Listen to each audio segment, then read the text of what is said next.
Hey everybody, welcome to Speaking Through the Fog. This is once again my mini series, You Don't Look Sick. I'm going to be talking about my symptoms and I'm going to break it down into different videos for each subject of my symptoms. So the first one I'm going to start with is the first one that I really became aware of, which was the brain fog. And so I was undiagnosed for 6 years, and what was really hard about that is a lot of people don't recognize symptoms as being a problem. Like you can say, I have brain fog and I pass out sometimes and I am unable to think of words sometimes, and people are like, oh, that sounds pretty bad, I'm sorry, but in their head they're thinking that, whatever, that's not that big of a deal. But if you say something like, well, I have brain swelling, people are like, oh my god, that is horrible. What is it? Oh, myalgic encephalomyelitis, and they're like, oh, that is like terrible, it sounds so serious when you say that. So when you're undiagnosed, you don't have that label to really fall back on. You're just telling them symptoms. So the worst symptom was, this brain fog, and at first I called it dizziness because it was just this feeling of being unsteady in your world. I felt like I was kind of looking at the world through a blurry lens. I'm just never really super clear and present. Um, Brain fog is just this feeling of being like slightly drunk or high all the time, like that precipice right before it's like you're buzzed, but you're not quite drunk yet, and you're about to maybe go into that drunk, but you still have a little bit of like control over your self, your senses, your rationality, and all that.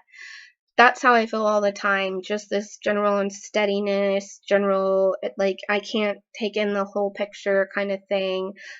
Just, you're sitting there staring at somebody, like, hoping that they're not noticing you're drunk or you're buzzed. And that's how I kind of feel like I'm staring at people through this fog, and I'm staring at them hoping they don't realize how foggy I'm feeling at that moment. And it's hard for me to take in the world as a whole because I'm so foggy brained. So sometimes I'll be standing in people's way and not really realize it because I'm not able to pay attention to the peripheral.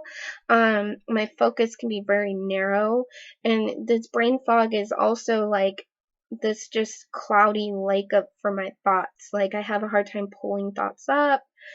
Um, I have a hard, I can't think of the future. I think of now, because it's just too much, like, to think of the future. I have to, like, my view of the world is so narrow right now. So that's brain fog, and it's just a constant thing of just feeling completely abnormal from what I should be. It's like being sick and having that just kind of haze over everything that you view, and it's just my entire world is like that. I feel like my sense of reality is different than other people. And I think that's funny when doctors will tell me, well, we can't find anything wrong with you. Um, and since it's not your heart or your liver or your lungs or your brain or whatever, you shouldn't really be worried about it. It shouldn't be affecting you that much. And they're telling me this while I'm having a hard time even following what they're saying. And I'm looking at them and the whole world is blurry.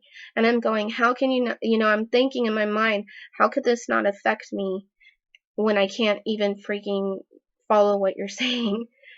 So, but I had just, it's hard to explain it.